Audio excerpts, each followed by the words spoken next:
Assalamualaikum warahmatullahi wabarakatuh. Waalaikumsalam warahmatullahi wabarakatuh. Tabik pun. Ya pun. Halo pemirsa Saburai TV, masih bersama Lisma di sini dalam acara Saburai Education. Seiring dengan menurunnya angka grafik COVID-19, maka menurun pula angka orang yang terpapar COVID-19. Dan gencarnya pelaksanaan vaksin oleh pemerintah tentunya juga mendukung sepenuhnya. Maka, aktivitas masyarakat pun sudah mulai kembali normal. Pendidikan yang semula masih berjalan secara online ataupun daring, saat ini sudah mulai ke sekolah offline atau bertatap muka. Dan kita akan melihat bagaimana persiapan perguruan tinggi dalam menghadapi pembelajaran secara tatap muka ataupun offline di era new normal ini.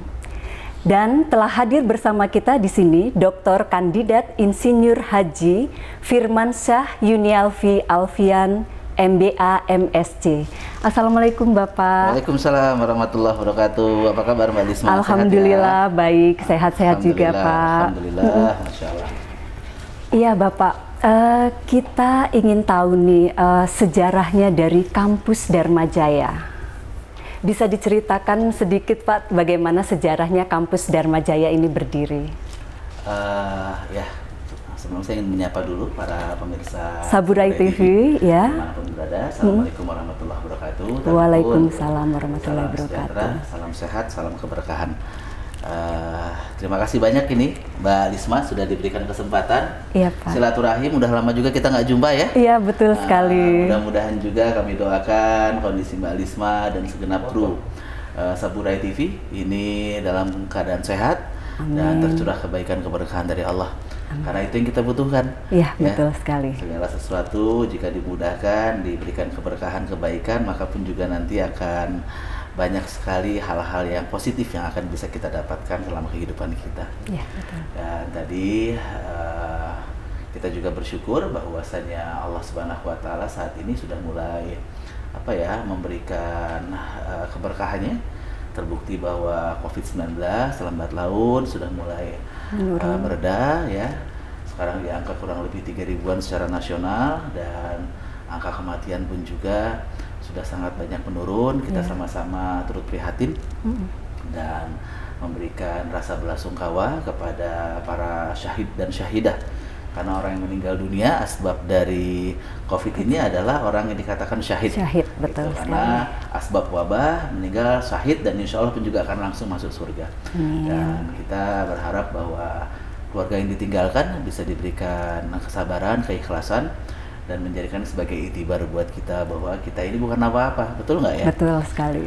COVID-19 ini virus yang tidak tampak, yang lemah sebetulnya, tidak bisa berpindah tempat selain dipindahkan oleh manusia, ya kan? Tidak bisa memberikan suatu bahaya kecuali kalau ada penyerta komorbid gitu. Betul. Tapi kita satu dunia ini dibuat sibuk, dibuat repot, dibuat susah.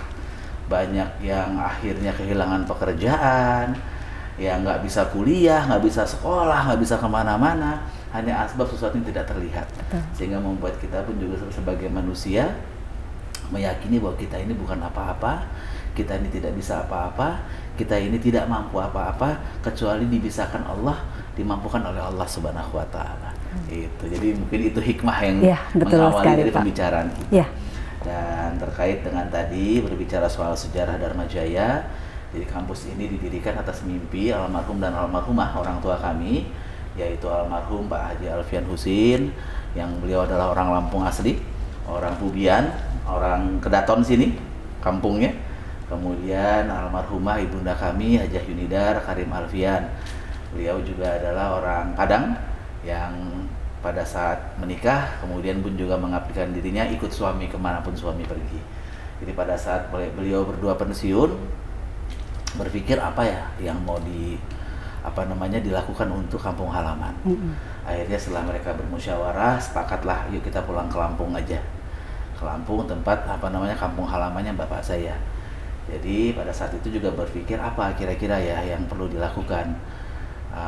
Opsi banyak sebetulnya saat itu, apakah mau buat rumah sakit ataupun juga mau membuat usaha gitu ya. Tapi akhirnya disepakati kayaknya yang dibutuhkan ini oleh masyarakatnya adalah pendidikan yang berkualitas. Betul. Maka saat itu akhirnya orang tua memutuskan membentuk yayasan, nama yayasannya Alfian Husin, nama dari orang tua, dari ayahanda kami. Itu juga menunjukkan bahwa luar biasa, ini satu keteladanan yang saya lihat ya dari ibunda ya. Jadi betul-betul kalau sudah sebagai istri itu ya ngikut suami. Kemana suami berangkat ya dia ikut, sehingga pun juga akhirnya karirnya sebagai seorang dokter ya begitu-begitu aja gitu loh. Teman-temannya sudah ada yang jadi menteri, teman-temannya sudah dirjen segala macam gitu ya, tapi beliau cukup dokter umum saja karena pengabdian kepada suami. Kemudian pada saat pulang juga ikut. Mengabdinya di mana? Ya sudah di Lampung aja, nggak maksa saya mau di Padang gitu, nggak gitu loh. Setelah itu juga pada saat bangun yayasan pun juga ya sudah nggak apa-apa. Nama yayasan papi aja namanya Yayasan Alfian Husin. Masya Allah, itu juga satu pembelajaran buat kami anak-anaknya. Dan kemudian pada saat sudah sepakat itu, akhirnya kita bentuk yayasan, diuruslah izin saat itu izinnya STIMIK, Sekolah Tinggi Manajemen Informatika dan Komputer Dharma Jaya, berlokasi di sini di Jalan Zainal Abidin Pagaralaman nomor 93 Bandar Lampung. Saat itu kondisi gedungnya masih gedung tua, masih tempat tinggal ex daripada nenek kami, ibunda dari ayahanda saya yang juga sudah meninggal dunia. Dari satu gedung tua itulah akhirnya kita memulai kampus Dharma Jaya. Keluar izin saat itu baru untuk teknik informatika dan kalau saya tidak salah D3 teknik komputer dan manajemen informatika.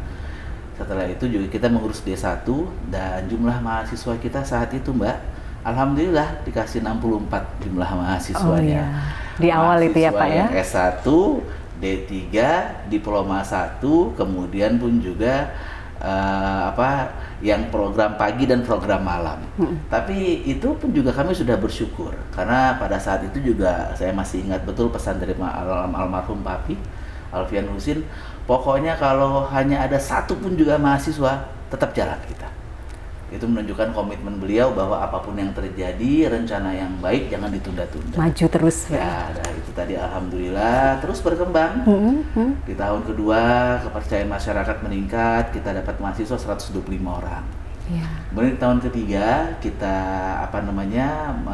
menambah program studi baru untuk STIMIK, kemudian pun juga kita buka STIE Dharma Jaya dengan 3 program studi, itu meningkat menjadi 500 orang. 500 orang, signifikan. Meningkat 3 kali lipat. Tapi kalau saya lihat gitu ya, peningkatan salah satu selain kita menambah program studi, menambah sekolah tinggi, ada satu yang menurut saya ini adalah pertolongan Allah. Karena pada saat itu di tahun 99 itu, kebetulan ketua yayasan yang saat ini Pak Andi Desviandi itu, beliau punya rezeki. Jadi ngasih uang lah sama kita. Tolong bangunkan masjid katanya. Dibangunlah masjid yang sekarang Baitul Ilmi, dulu namanya Al-Masah dulu tuh. Masjid itulah yang akhirnya pun juga saya lihat orang lihat saat itu kampusnya kecil kayak rumah sekolah SD lah kurang lebih gitu ya. Tapi kok masjid itu sudah megah. Betul. Gitu. Akhirnya alhamdulillah memberi keberkahan tersendiri ya Pak ya. Mahasiswanya langsung meningkat 3 kali lipat, 550 saya ingat saat itu. Dan bahkan tahun berikutnya alhamdulillah kita menerima mahasiswa hampir 1000 lebih. Berubah menjadi kampus favorit di Provinsi Lampung. Sekali lagi itulah tadi pertolongan Allah. Pertolongan Allah, alhamdulillah sekali. Kalau saya lihat juga bukan karena kerja satu orang, tapi ini adalah kerja ikhlas dari segenap sivitas akademika yang ada di kampus Dharma Jaya ini. Baik. Itu overview-nya. Menarik sekali ya. Kemudian kita ingin menanyakan ini kan ada slogan dari kampus Dharma Jaya, Be Bold, Be Vibrant, Be a Technopreneur. Itu maksudnya apa itu Pak? Bold itu kan seperti ini ya, kalau kita bicara bold itu huruf yang di bold, itu adalah huruf yang ditebalkan. Itu anggapnya berani gitu loh istilahnya, tampil beda. Maka kita mau mengatakan bahwa orang Dharma Jaya ini berani. berani dalam mengambil resiko tetapi dengan penuh perhitungan, berani tampil beda karena meyakini bahwa punya sesuatu gitu loh. Maka kita adalah orang-orang yang bold gitu loh, yang punya keberanian. Yang berani tampil beda. Kemudian pun juga ada yang be vibrant. Vibrant itu kan seperti vibrasi, bergerak terus, bergetar terus dia. Maka kalau orang yang bergetar terus ini kan dia selalu bergerak. Sesuatu yang bergerak pasti memberikan manfaat, betul nggak? Betul. Air sekali. bergerak gitu ya, memberikan manfaat. Kemudian kipas angin bergerak, memberikan manfaat. Kalau nggak bergerak, dia diam Diam saja, di tempat. lama-kelamaan dia tidak akan memberikan manfaat. Mati. Iya, kipas yang nggak muter ya udah kipas rusak, jadi katanya nggak gitu. Nah, ini konsep yang ingin kita berikan juga bahwa anak Dharma Jaya ini, baik mahasiswa, dosen, semuanya, ini adalah orang yang selalu bergerak memberikan manfaat, gitu. Dan kampusnya itu bergetar terus, vibran terus. Karena memang dikenal dulu, ya dan sampai saat ini, Dharma Jaya ini adalah kampus yang hidup, yang begitu banyak aktivitas mahasiswanya. Dulu itu kami terkenal dengan nama kampus tenda. Karena hampir setiap minggu itu pasti ada tenda di ruang untuk kegiatan basket itu. Iya, betul. Kegiatan mulai kegiatan olahraga, kegiatan seni, kegiatan keagamaan, bahkan lomba catur pun juga kita buat juga gitu loh. Menunjukkan bahwa memang kampusnya adalah kampus yang vibrant. Setelah itu juga Be Technopreneur ini adalah saat ini sudah bukan zamannya lagi kita dorong mahasiswa kita untuk cari pekerjaan. Kita berharap mereka bisa menciptakan lapangan kerja, menjadi seorang pengusaha atau entrepreneur. Tetapi karena kampus kita juga adalah basicnya basic teknologi, maka mereka menjadi pengusaha yang memanfaatkan teknologi, seorang teknopreneur gitu loh. Sehingga pun juga dimanapun dengan modal yang kecil ya, tanpa modal sekalipun juga sudah bisa usaha. Sekarang ini banyak sekali orang-orang yang tanpa modal, Mbak Lisma, itu bisa berusaha. Betul. Ya kan? Jadi ini aja dia penghubung antara marketplace, ya kan? Ada orang jualan misalnya dia tahu di mana orang jualan madu, jualan kopi luwak atau apa yang berkualitas, dia carikan nanti pun juga pembelinya. Dia sebagai pun juga hanya distributor, dapat uang dari sana. Apalagi memanfaatkan teknologi yang ada ya Pak ya. Nah artinya bahwa kita berharap bahwa kampus Dharma Jaya ini akan melahirkan sarjana-sarjana yang mereka berani tampil beda, selalu bergerak memberikan manfaat, kemudian pun juga menjadi pengusaha yang berbasis teknologi. Wah, luar biasa sekali. Ya, di Dharma Jaya ini kan banyak sekali fakultas-fakultas ya Pak ya, dan semua fakultas tentunya yang terbaik gitu kan. Kita ingin tahu juga fakultas-fakultas favorit yang ada di Dharma Jaya ini apa saja nih Pak? Semuanya favorit. Iya, betul. Jadi fakultasnya apa saja ini Pak? Ada dua fakultas, Fakultas Ilmu Komputer dan Fakultas Ekonomi. Jadi kalau kita berbicara dari jumlah student body ya, yang memang yang paling banyak adalah di manajemen. Fakultas Ilmu Ekonomi dan Bisnis. Karena apa? Salah satunya mungkin manajemen ini akreditasinya A. Oh, iya. Kemudian pun juga kalau dari sisi student body, mahasiswa yang nomor 2 itu teknik informatika. Salah satunya juga mungkin karena disebabkan bahwa ini sudah berkali-kali dapat pengakuan, baik nasional internasional, pernah dapat hibah TPSDP, SEMIQ, kemudian pun juga yang lain, yang kemudian doktornya juga paling banyak, doktor ilmu komputernya. Oh iya.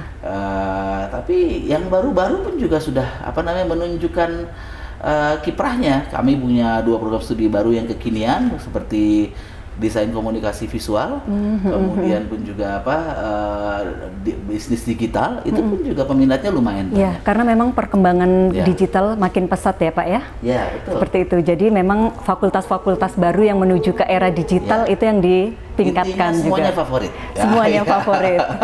Baiklah, semua fakultas di Dharma Jaya ini semuanya favorit dan digemari oleh seluruh siswanya. Untuk itu kita akan lanjutkan obrolan setelah pesan-pesan berikut ini.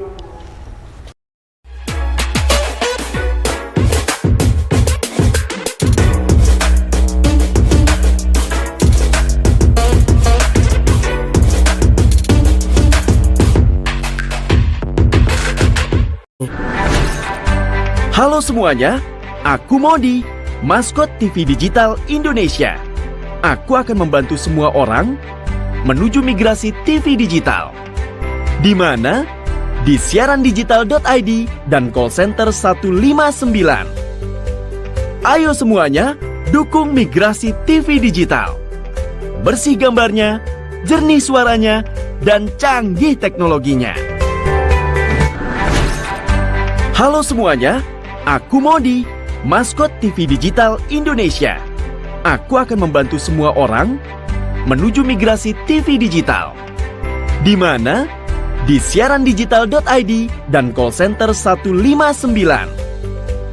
Ayo semuanya, dukung migrasi TV digital. Bersih gambarnya, jernih suaranya, dan canggih teknologinya.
Halo pemirsa Saburai TV, bertemu lagi dengan kita dan Bapak Firman ya Pak ya, Pak Rektor.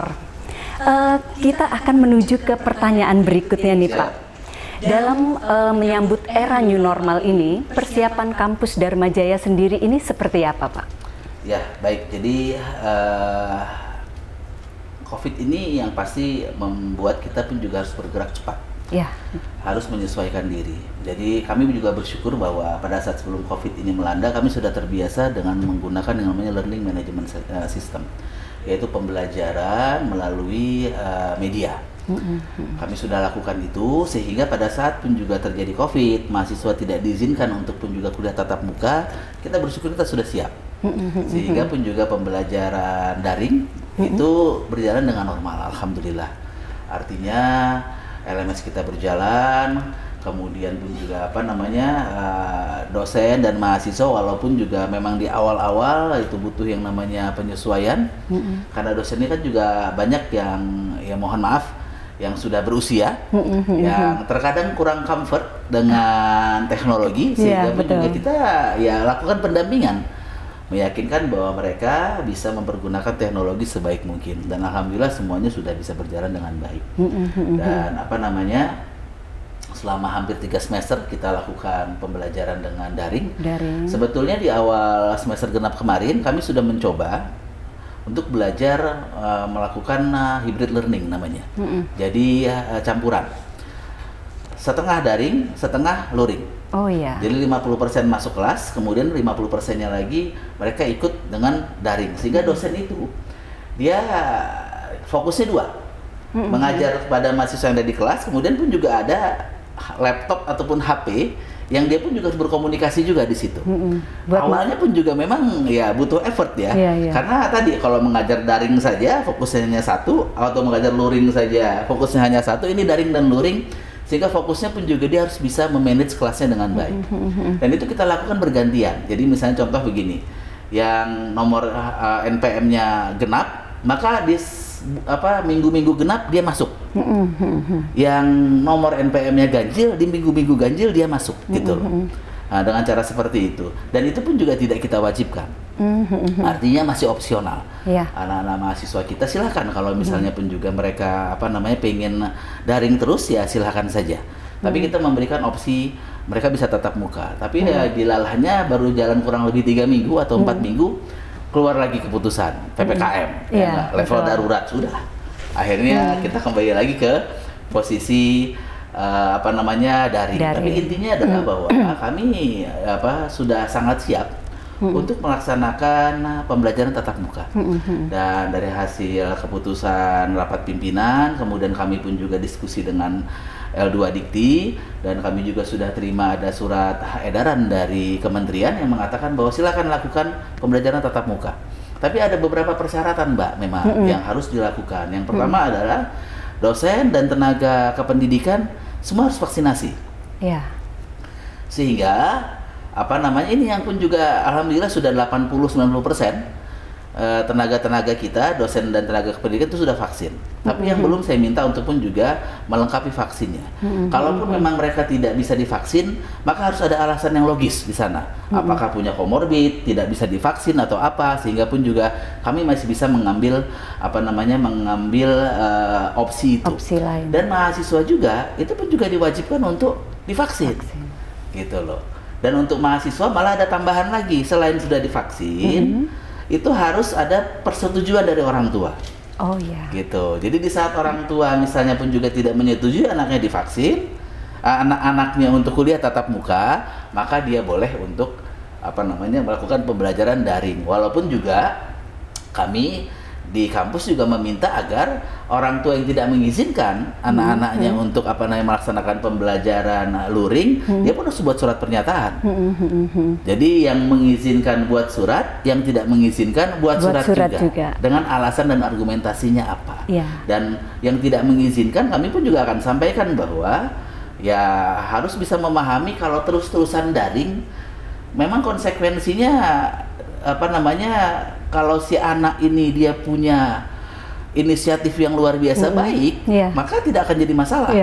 Tapi di saat dia pun juga tidak punya inisiatif, maka kualitas dari pembelajaran itu tidak akan maksimal. Terlena di rumah. Nah, itu gitu.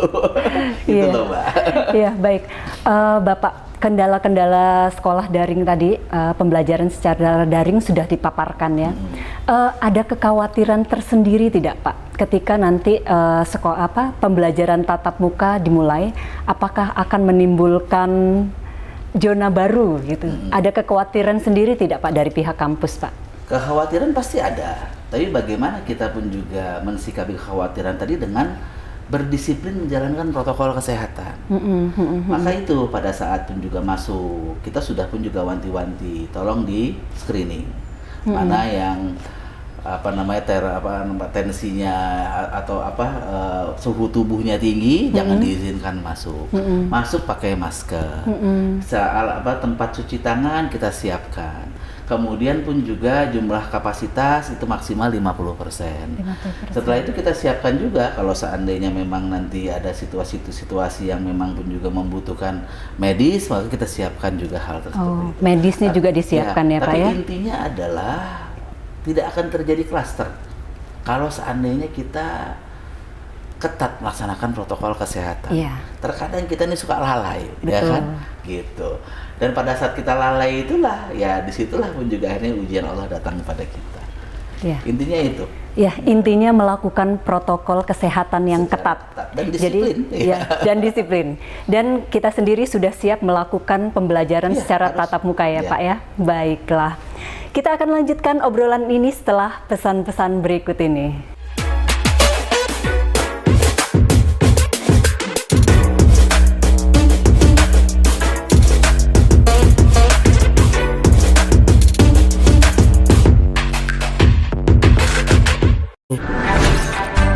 Halo semuanya, aku Modi, maskot TV Digital Indonesia. Aku akan membantu semua orang menuju migrasi TV digital. Di mana? Di siarandigital.id dan call center 159. Ayo semuanya, dukung migrasi TV digital. Bersih gambarnya, jernih suaranya, dan canggih teknologinya. Halo semuanya, aku Modi, maskot TV Digital Indonesia. Aku akan membantu semua orang menuju migrasi TV digital. Di mana? Di siarandigital.id dan call center 159. Ayo semuanya, dukung migrasi TV digital. Bersih gambarnya, jernih suaranya, dan canggih teknologinya.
Halo pemirsa Saburai TV, masih bersama kami di Dharma Jaya. Bapak, kita mau menanyakan nih, prestasi-prestasi apa yang sudah diraih oleh kampus Dharma Jaya? Prestasi, ya kalau mau diomongin nanti dibilang sombong lagi ya. Karena segala sesuatu itu kan berdasarkan dari pengakuan daripada masyarakat. Iya, betul. Dan kami bersyukur tadi bahwasanya seiring waktu, pengakuan masyarakat terhadap Dharma Jaya pun juga semakin meningkat. Tolak ukur pertamanya adalah jumlah mahasiswa yang alhamdulillah pun juga selalu ada peningkatan. Bahkan saya juga bersyukur bahwasanya pada saat pandemi COVID seperti ini pun juga walaupun ada penurunan, tetapi menurut kami bahwa jumlah mahasiswa yang masuk itu lumayan banyak. Menunjukkan bahwa mereka juga ada kepercayaan, meyakini bahwa di saat COVID seperti ini Dharma Jaya mampu melaksanakan pembelajaran walaupun daring dengan dengan baik. Alhamdulillah juga ya kita bersyukur bahwa selama beberapa tahun ini Dharma Jaya selalu pun juga ada peningkatan dari pemeringkatan yang dikeluarkan oleh Kementerian Pendidikan dan Kebudayaan.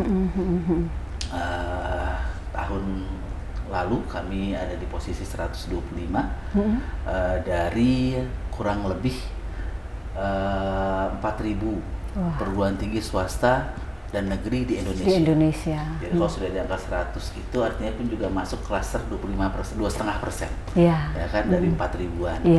Dan kalau berbicara secara secara regional, maka posisi 125 itu bisa dibilang kami itu nomor 2 PTS terbaik yang ada di L2 Dikti, Sumatera bagian selatan. Bahkan ya mohon maaf, dari sisi pemeringkatan, kita lebih baik dibandingkan beberapa perguruan tinggi negeri yang ada di L2 Dikti. Lebih baik dari ITERA, lebih baik dari Universitas Bengkulu, dan Universitas Bangka Belitung kalau saya tidak salah gitu loh. Jadi menunjukkan bahwa walaupun kami dari kampus perguruan tinggi swasta, tapi alhamdulillah kami selalu berusaha menjaga kualitas. Dan dari pemeringkatan internasional, yaitu ada yang sangat dikenal itu Webometric, bahkan kami masuk di peringkat 88 se-Indonesia. Kemudian kalau berbicara regional, dari perguruan tinggi swasta yang ada di wilayah Sumatera, kita ada di posisi 4. Kemudian yang lain-lain dari sisi prestasi akademik, non akademik, termasuk pun juga mahasiswa, alhamdulillah kita sering diberikan penghargaan nasional. Mahasiswa kita pun juga memenangkan kompetisi nasional. Setelah itu hibah-hibah yang diselenggarakan oleh kementerian, baik itu untuk mahasiswa, kemudian pun juga untuk dosen-dosen, kami pun juga alhamdulillah selalu dapat. Dan kami juga bersyukur bahwa 2 tahun terakhir Dharma Jaya ini diberikan kepercayaan sebagai tuan rumah festival film mahasiswa Indonesia. Tuan rumahnya Pak? Sebagai tuan rumah. Dan itu pun juga adalah satu kepercayaan yang menurut pandangan kami adalah suatu hal yang luar biasa, bahwa kita di daerah diberikan kepercayaan oleh kementerian untuk melaksanakan kegiatan nasional. Dan alhamdulillah itu pun juga berjalan dengan baik. Intinya adalah memang kami berusaha bagaimana agar para dosen, para mahasiswa ini pun juga selalu berlomba untuk pun juga mencoba mengukur kemampuan mereka dengan ikut dalam berbagai macam kompetisi. Tujuannya adalah agar bagaimana mereka nanti siap menjadi seorang mahasiswa seperti yang tadi saya sampaikan, lulusan-lulusan yang bold, vibrant, dan technopreneur. Tapi ada satu tadi yang belum mungkin pun juga ditanyakan oleh Mbak Lisma. Apa itu, Pak? Kami punya kultur, yaitu budaya. Apa kultur budaya kita? Yaitu the best. Dharma Jaya the best. The best itu adalah terbaik. Kemudian pun juga ada arti-arti dari setiap huruf yang ada di sana. Apa itu, Kita Pak? ada T, yang the best itu kan ada T, H, E, B, E, S, T. Ya. T yang pertama adalah takwa. Maka budaya kita adalah bagaimana agar segenap sivitas akademika ini menjadi orang-orang yang bertakwa, memiliki rasa takut sama Allah, menyandarkan segala sesuatunya hanya kepada Allah. Belajar, kemudian mengajar, bekerja, itu adalah berdasarkan ketakwaan pada Allah. Kemudian pun juga setelah takwa tadi ada H. H itu adalah hati, heart gitu ya. Bagaimana mereka Civitas Akademika IB Dharma Jaya ini memiliki orang-orang yang memiliki hati yang lembut, hati yang baik, gitu. Bekerja dengan hati, belajar dengan hati, sehingga melaksanakan segala sesuatu itu akan terasa nikmat, betul nggak? Betul. Di saat kita lakukan dengan hati, tidak akan muncul yang namanya rasa lelah, rasa capek. Karena apa? Karena kita menyukai, karena kita mencintai. Kemudian pun juga apa? Sifat hati yang paling utama itu muncul di E, yang the-nya itu empati. Harus punya empati kita, harus bisa mau merasakan apa yang pun juga dirasakan orang lain, harus mencoba menempatkan diri kita pada posisi orang lain. Kalau kita nggak suka diomongin misalnya, ya jangan ngomongin orang. Betul. Kalau kita nggak mau dicurangi, jangan nyurangin orang, gitu kan? Kalau kita nggak mau dipinteri, jangan minteri orang, gitu loh. Betul sekali. Jadi empati ini yang saat ini, mohon maaf saya melihat bahwa sifat ini sudah mulai pudar. Kemudian yang berikutnya, tadi itu adalah tataran hatinya. Kemudian pun juga muncul pada posisi best-nya. Best itu B adalah brilliance atau cerdas. Maka segala sesuatu harus pun juga kita lakukan dengan cerdas. Tapi apa cerdas yang paling utama juga? Kita kaitkan dengan Allah Subhanahu wa Ta'ala. Orang itu dikatakan cerdas adalah orang-orang yang memikirkan akhiratnya setelah dunianya. Betul. Kemudian pun juga ada energetik di sana. E-nya. Kita berharap bahwa semua Civitas Akademika Dharma Jaya itu menjadi orang-orang yang energik, orang-orang yang pun juga selalu tadi bergerak tadi itu.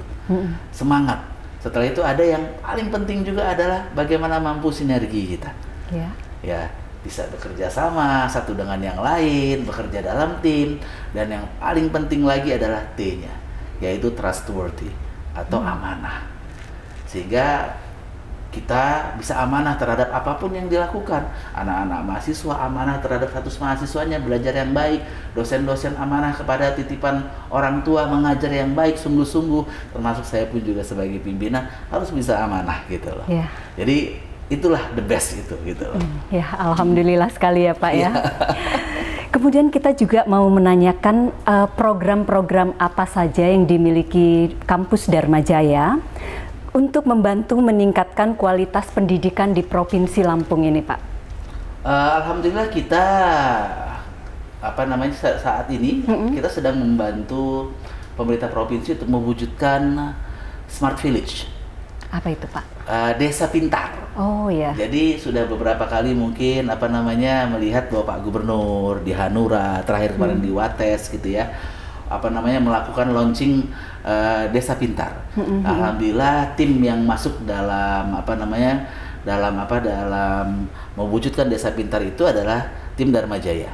Kita libatkan beberapa tenaga-tenaga kita untuk membantu Ibu Kadis, Ibu Kadis PMDT, Pemberdayaan Masyarakat Desa, itu Bu Zaidirina untuk wujudkan itu. Dan alhamdulillah selama 2 tahun ini berjalan sudah hampir 200 desa yang terkoneksi untuk pun juga Smart Village tadi. Targetnya adalah bagaimana 2.500 desa yang ada di Provinsi Lampung ini terkoneksi sehingga ini pun juga bisa menghidupkan ekonomi masyarakat desa.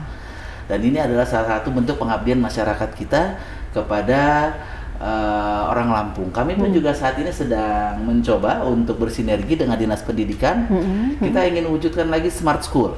Oh, iya. Gitu loh. Jadi bagaimana supaya sekolah-sekolah, artinya SD, kalau dengan provinsi SMA dan SMK ini pun juga bisa memanfaatkan teknologi sebaik-baiknya. Jadi mereka juga kalau seandainya nanti menjalankan proses pembelajaran daring itu juga tidak bisa berjalan dengan baik. Kemudian pun juga dengan teknologi, maka nanti akan mudah mengontrol kualitas daripada para murid-muridnya. Kemudian pun juga terhadap guru-gurunya. Itu salah satunya. Dan yang lain juga dosen kita sudah membantu ada kerjasama dengan pihak Polda terkait dengan sama juga untuk smart police-nya gitu loh. Jadi memang segala sesuatu sekarang ini memang sedang in-nya berbasis teknologi. Iya. Ya kita ikut ambil bagian di sana. Ikut ambil bagian di dalamnya ya Pak ya.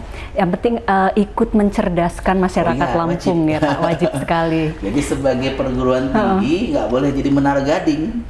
Ya harus pun juga kita ada link and match dengan pemerintah daerah, dengan industri sehingga ilmu yang dimiliki ini bisa langsung dipergunakan. Baik, Gitu. luar biasa sekali.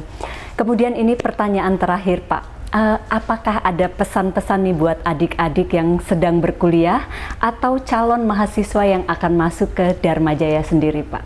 Ya, pesan-pesannya. Pertama tentu harus meningkatkan semangat belajar ya. Saya melihat dengan kondisi daring seperti ini, semangat belajar mahasiswa ini ataupun juga anak-anak sekolah turun, ya. gitu ya. Jadi ini yang harus mereka bangkitkan kembali, munculkan bahwasanya saya perlu loh untuk belajar, saya perlu loh untuk dapatkan ilmu, karena ini yang nanti pun juga akan menentukan masa depan saya. Dan tentunya juga saya juga ikut berempati juga kepada para orang tua, karena saya pun juga orang tua gitu ya, yang harus pun juga selalu mendampingi anak dalam kondisi pandemi ini.